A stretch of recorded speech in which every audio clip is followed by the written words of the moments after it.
Selamat malam, Ibu Bapak dan Ibu. Saya akan selesai dengan Pak Tujuh dari Prodi 3 Teknologi Informasi akan mempresentasikan proyek saya. Ada jurnal yang saya ambil yang merupakan jurnal tugas akhir dari kakak tingkat Prodi Manajemen Rekayasa dengan judul Pengaruh Kualitas Produk, Persepsi Harga, Promosi, dan Kualitas Pelayanan terhadap Keputusan Pembeli dan Keputusan Pelanggan Usaha Kuliner Home Industry, Kecamatan Balige, dengan studi kasus Indra Emanuel, Rabo Toba, dan Bram Stamp. Ada beberapa materi abstrak yang dituangkan dalam jurnal ini. Yang pertama itu ada metodologi penelitian, di mana jenis penelitiannya berlandaskan ilmiah yaitu Sugiono. Setelah saya cari tahu, menurut Sugiono, penelitian kuantitatif adalah metodologi penelitian yang berlandaskan pada pengumpulan data bersifat numerik dan dapat dianalisis secara statistik, di mana pada jurnal tersebut sudah benar dinyatakan. Yang kedua itu merupakan sumber penelitian, di mana ada data primer berisi wawancara, listener, dokumentasi, dan observasi selanjutnya dari data sumber. Dari pengelompokan datanya sudah dilakukan dengan benar, data primer dan data sekunder dibedakan dalam kelas, dan masing-masing metodenya sudah dijelaskan dengan baik. Selanjutnya itu ada populasi penelitian. Setelah dibaca, ternyata populasi penelitiannya dapat dibagi menjadi dua, yaitu heterogen, di mana konsumen yang melakukan pembelian di UMKM yang berbeda dan kemungkinan memiliki karakteristik seperti usia dan latar belakang yang berbeda. Selanjutnya ada tak bebas, di mana populasi ini tak bebas sepenuhnya karena hanya mencakup sebagai konsumen yang sudah pernah melakukan pembelian di UMKM. Selanjutnya itu ada proses sampling. Adapun tambahan yang harus dilakukan yaitu proses justifikasi pemilihan teknik sampling, yang selanjutnya rincian metode pengolahan data dan ukuran sampel. Materi terakhir yaitu uji hipotesis, di mana pada jurnal ini terdapat banyak sekali uji hipotesis. Berikut merupakan ringkasan yang saya lakukan.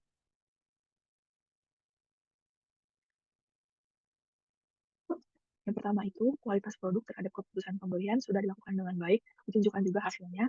Yang kedua itu, harga terhadap keputusan pembeli sudah dilakukan dengan baik. Yang ketiga, promosi terhadap keputusan pembelian sudah dilakukan dengan baik. Yang keempat, persepsi harga terhadap keputusan sudah juga dicantumkan dengan baik beserta dengan hasilnya. Yang kelima, kualitas pelayanan terhadap keputusan pembelian sudah juga. Selanjutnya, H6, kualitas pelayanan terhadap keputusan pembelian. Di sini perlu perbaikan di mana sebelumnya p-value tidak dicantumkan. Maka setelah dipelajari, p-value diperoleh adalah 0,009. Karena p-value lebih kecil dari 0,5, maka H0 ditolak. Ini menunjukkan bahwa adanya pengaruh signifikan dari kualitas pelayanan terhadap keputusan pembelian. Ini selanjutnya, kualitas pelayanan terhadap kepuasan pelanggan sudah dilakukan dengan baik dan mendapatkan keputusan yang lengkap. Selanjutnya itu keputusan pembelian terhadap kepuasan pelanggan, keputusan pembelian terhadap minat beli uang, keputusan pelanggan terhadap minat beli ulang. Nah, semuanya sudah dilakukan dengan baik dan mendapatkan hasil yang baik. Sekian yang boleh saya sampaikan. Sekian dan terima kasih. Selamat malam, Bu. Perkenalkan nama saya Prapanca dengan NIM di sini saya menjelaskan proyek pustaka dengan judul distribusi selisih dua variabel acak fusion dan bebas di mana aplikasi pada data populasi literasi.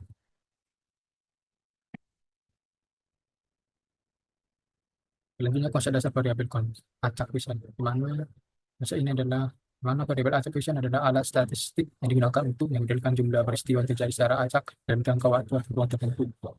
Misalnya jumlah mobil yang di titik tertentu dalam satu tahun atau jumlah kesalahan cetak dalam sebuah titik.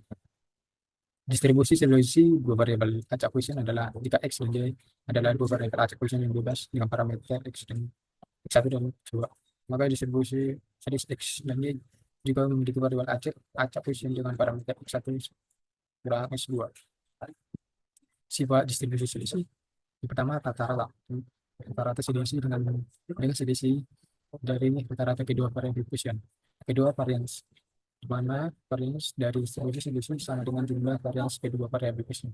Yang ketiga fungsi pembangkit momen, di mana fungsi pembangkit momen untuk mendistribusi selisih dengan produk dengan produk produk dari fungsi pembangkit momen dari kedua variabel fusion. Aplikasi pada data populasi literasi.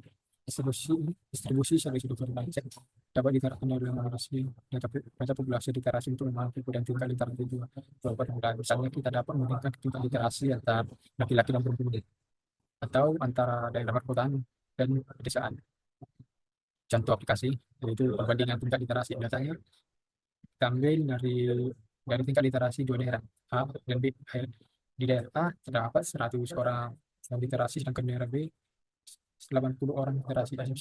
Asumsikan bahwa jumlah orang yang literasi di setiap daerah mengikuti distribusi persen. Kebetulannya kita dapat menghitung distribusi untuk menuju perbedaan tingkat literasi pada kedua daerah. Interpretasi hasil. Hasil dari analisis distribusi selisih dapat membantu kita menarik kesimpulan tentang perbedaan tingkat literasi antar dua kelompok.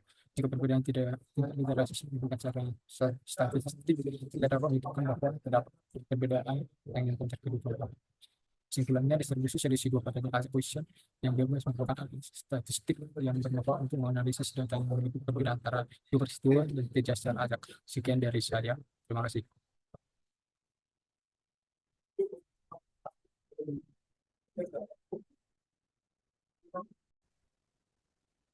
Kita perkenalkan tentang yang akan melalui dengan link 11.3.2.3.0.4. Jadi saya akan meneruskan mengenai proyek dari swasta yang dimana tugasnya dalam mencari jurnal yang dimana pada jurnal tersebut terdapat materi yang disampaikan pada mata kuliah prospek. Di sini jurnal yang saya ambil adalah jurnal dengan judul penyerapan model problem dan ideal dan kemampuan memecahkan masalah matematika siswa sekolah menengah pertama lubuk ini yang dibuat oleh aslinya Hirdayanti. Berikut merupakan tampilan untuk jurnal tersebut. Alasan saya memilih jurnal ini karena jurnal ini menggunakan pengujian hipotesis sebagai metode utama analisis data. Sesuai dengan fokus laporan tentang probabilitas dari statistika, khususnya dalam konteks pendidikan, analisis statistik yang digunakan dalam jurnal ini seperti uji analisa Biot memberikan contoh konkret tentang bagaimana data kuantitatif diolah dan diuji untuk mendukung atau menolak hipotesis penelitian. Metode penelitian dan jurnal tersebut adalah menggunakan desain situasi eksperimen dengan pendekatan non-equivalent atau preset sampai post kontrol dekat untuk mengevaluasi pengaruh pembelajaran berbasis masalah terhadap kemampuan komunikasi dan pemikiran masalah pada matematika.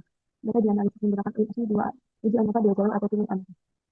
Di sini terdapat desain faktorial, di mana X1 merupakan kelompok eksperimen, kelompok yang diberi perlakuan dengan model problem berteori. X2 adalah kelompok kontrol, kelompok yang tidak diberi perlakuan dengan model problem berteori.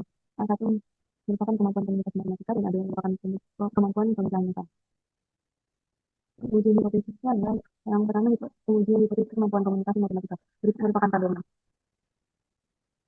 Dari tabel tersebut terdapat hasil dengan hasil yang menyelesaikan antara kelas eksperimen dan kelas kontrol 0,604 lebih besar dari 0,05. Jadi tidak ada pengaruh signifikan model dari PDL terhadap kemampuan komunikasi matematika siswa. Salah satunya ada pengaruh signifikan model PDL terhadap kemampuan komunikasi matematika siswa.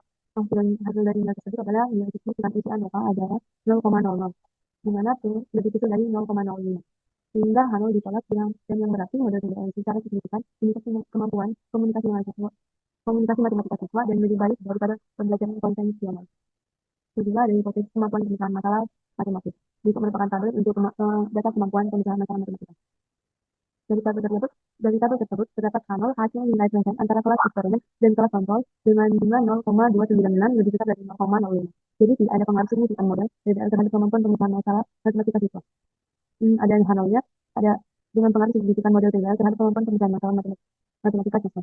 Hasil dari data tersebut adalah nilai signifikasi uji analisa adalah 0,00, di mana hasilnya lebih kecil dari 0,05. Sehingga H0 ditolak dan yang berarti model PDL secara signifikan meningkatkan kemampuan pemikiran masalah matematika siswa dan lebih baik daripada pembelajaran konvensional.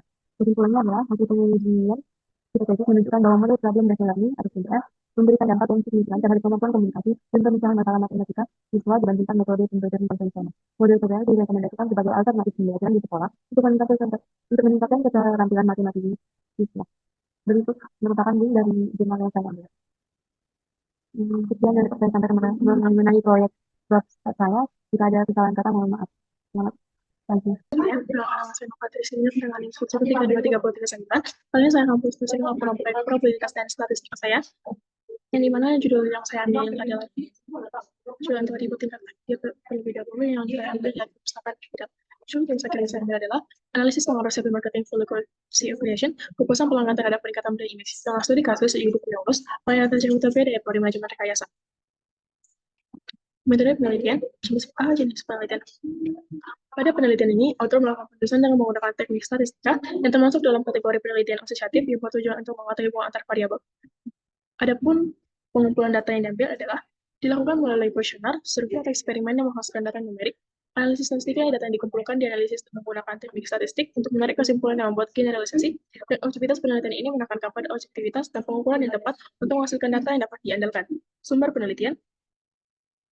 Pada data di atas, sudah dilakukan pengumpulan sumber data dengan benar, data primer dan sekunder dibedakan dengan jelas, dan masing-masing metode pengumpulan data dijelaskan dengan baik. Teknik pengumpulan datanya, Pada jurnal ini, teknik pengumpulan data dalam penelitian terdiri dari A. Melakukan observasi secara langsung. Observasi adalah metode pengumpulan data yang mengamati objek yang sedang diteliti, serta mencatat kondisi dan perilaku yang diamati. Metode observasi bertujuan untuk memperkaya pemahaman yang lebih mendalam mengenai fenomena yang sedang diteliti. Melakukan wawancara. Wawancara merupakan metode yang efektif untuk mengumpulkan data penelitian. Metode ini melibatkan pihak-pihak terkait termasuk pemilik data staf di pernah lulus untuk mendapatkan informasi yang relevan dan dengan kondisi penelitian. C. Questionnaire. Questionnaire adalah instrumen penelitian yang terdiri dari serangkaian pertanyaan atau kenyataan untuk pengumpulan data. Questionnaire digunakan untuk mengumpulkan informasi dan minimal 100 partisipan. Jadi secara garis besar, teknik pengumpulan data dalam penelitian ini membuka kembali observasi langsung, wawancara dengan pihak terkait, serta penyebaran kuesioner kepada partisipan. Yang kedua adalah populasi penelitian. Populasi penelitian mencakup total audience analysis yang memiliki karakteristik yang dapat diidentifikasi dan setidaknya memiliki sifat yang serupa. Populasi merujuk pada kumpulan elemen atau unsur yang menjadi satu perhatian penelitian atau segala sesuatu yang ingin diteliti. Dalam penelitian ini, populasi terdiri dari semua individu dalam masyarakat yang pernah menggunakan produk serta melakukan studi. Jadi, dapat disimpulkan bahwa populasi penelitian adalah keseluruhan subjek atau objek yang menjadi fokus penelitian, dan dalam kasus ini adalah semua individu dalam masyarakat yang pernah menggunakan produk polos dan melakukan selfie.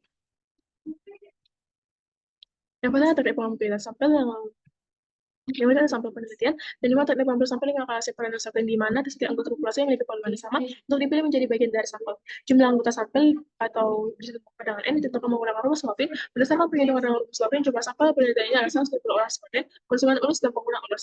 Namun penelitian mengambil jumlah sampel sebanyak 190 untuk mencegah adanya data yang tidak valid sehingga tidak mengurangi maksimal jumlah responden. Jadi dapat disimpulkan bahwa teknik pengambilan sampel yang digunakan dalam penelitian adalah random sampling dan dengan jumlah sampel sebanyak 180 oleh responden, konsumen ulus dan pengguna ulus.